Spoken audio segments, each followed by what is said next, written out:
Imagine you're sitting in a small fluorescent lit room. The door clicks shut behind you. A police officer sits across the table, calm, confident, almost friendly. They look you straight in the eye and say, "We already know what happened. Your friend told us everything. This is your chance to explain yourself." Your heart starts racing. Your mouth feels dry. You think, surely, the police can't lie, right? That single assumption has changed the course of thousands of lives in the United States. And today we're going to talk about a legal truth that shocks most people the first time they hear it. Because the real answer to the question, can police lie to you in the USA, isn't just yes or no. It's far more unsettling than that. This story isn't about hating the police or defending criminals. It's about understanding the rules of the game before you're ever forced to play it. Because once that door closes and the questioning starts, what you don't know can absolutely hurt you. Let's start with something most Americans grow up believing. Police officers are authority figures. They're sworn to uphold the law. They read you your rights. They wear badges and uniforms that symbolize trust. From childhood, we're taught that lying is wrong, and authority figures are supposed to tell the truth. So it feels natural to assume that when an officer says something, it must be true. But the law doesn't work on feelings, it works on rules. And the rules around police deception are very different from what most people expect. In the United States, police officers are legally allowed to lie to suspects during interrogations, not sometimes, not in rare loopholes, broadly and explicitly. They can lie about evidence, they can lie about witnesses, they can lie about what they already know, and they can lie about what will happen to you if you cooperate. This isn't a secret policy. It's been upheld by the U.S. Supreme Court for decades. One of the most important cases happened in 1969, a Supreme Court case called Frazier versus Cupp. In that case, police falsely told a suspect that his cousin had already confessed. The suspect then confessed too. When the case reached the Supreme Court, the justices ruled that this type of deception was allowed. According to the court, lying about evidence did not automatically make a confession involuntary. That ruling opened the door wide. Since then, courts across the country have consistently held that police deception is a legitimate interrogation tactic, as long as it doesn't cross certain extreme lines. And that word extreme is doing a lot of work here. So what can police legally lie about? They can tell you they have video footage when they don't. They can say your fingerprints were found when they weren't. They can claim a co-suspect already blamed you, even if that person doesn't exist. They can say they just want to help you while actively building a case against you. What they generally cannot do is threaten you with illegal consequences or promise you specific legal outcomes they don't have the power to guarantee. For example, an officer can't legally say, "Confess or we'll hurt your family," or "If you confess, I guarantee you'll walk free."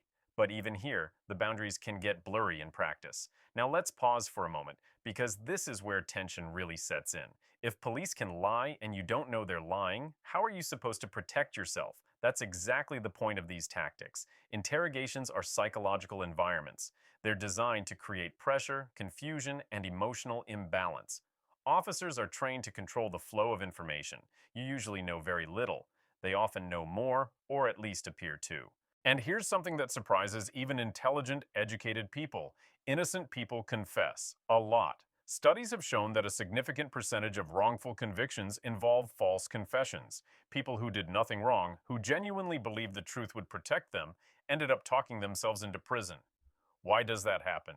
Because when someone in authority confidently tells you, "We already know you did it," your brain starts to panic.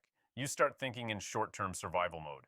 You want the stress to stop, you want to go home, you want to explain, clarify, fix the misunderstanding, and that's when words become dangerous. Let's imagine a common scenario. You're brought in just to talk. You're told you're not under arrest.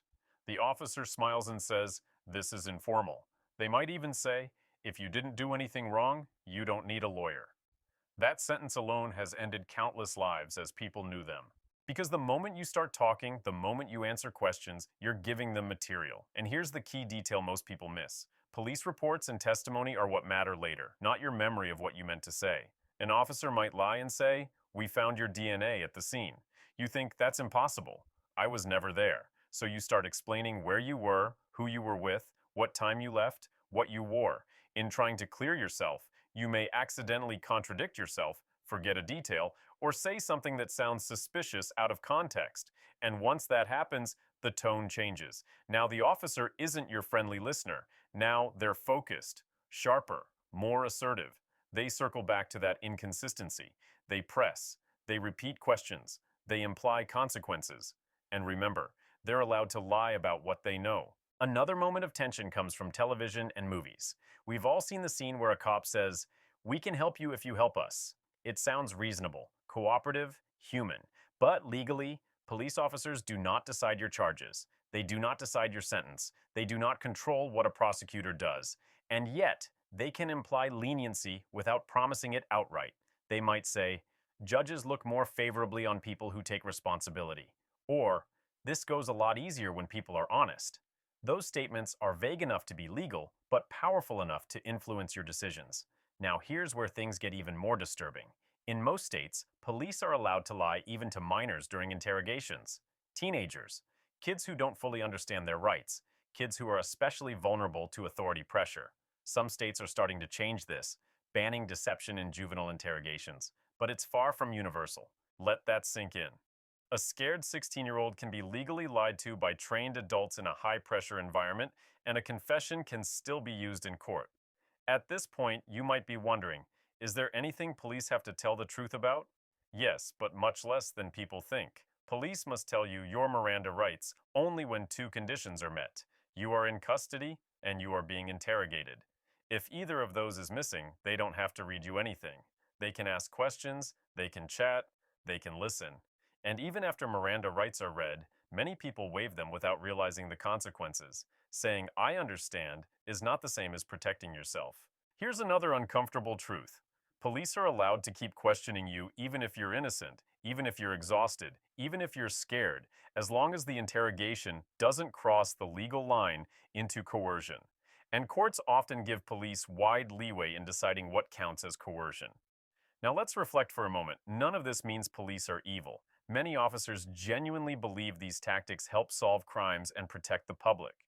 From a law enforcement perspective, deception is seen as a tool, not a moral failing. But from your perspective, sitting in that chair, the power imbalance is real. This is why the single most important sentence you can say during a police interaction is also the hardest to say under pressure. "I choose to remain silent. I want a lawyer." Those words are not an admission of guilt. They are a legal shield. And once you say them clearly, questioning must stop. But here's the twist that catches people off guard. Police can still lie to you even after you ask for a lawyer by continuing to talk around you, making comments, or trying to get you to re-engage. They might say, "That's your choice," or "We were just about to help you." The goal is to make you second-guess yourself. And many people do. They think, "If I stop talking now, I'll look guilty." But in the American legal system, silence cannot legally be used as evidence of guilt. Talking, however, absolutely can be used against you. One of the most chilling aspects of this entire system is how normal it all feels. There are no flashing warning signs, no dramatic music, just calm voices, friendly nods, and subtle pressure. And that's why this topic matters so much, because most people who end up in these situations never thought they would. They didn't plan to be interrogated. They didn't memorize their rights. They trusted the process until the process turned on them. So can police lie to you in the USA? Yes, they can lie legally, strategically, and convincingly. They can do it to test your reactions, to apply pressure, to move an investigation forward. And the law allows it because the system assumes that courts, lawyers, and juries will sort out the truth later. But by the time later comes, the damage may already be done. The shocking legal truth isn't just that police can lie, it's that the system expects you to know that and to protect yourself accordingly. And that's the part no one tells you growing up. So if there's one thing to take away from this story, let it be this. In the United States, your rights are powerful, but only if you use them. Silence is not weakness. Asking for a lawyer is not defiance. It's awareness. Because when the door closes, the camera is rolling, and the questions begin, the truth alone may not be enough to save you. Knowing the rules might. And now that you know this, you're no longer walking into that room unprepared.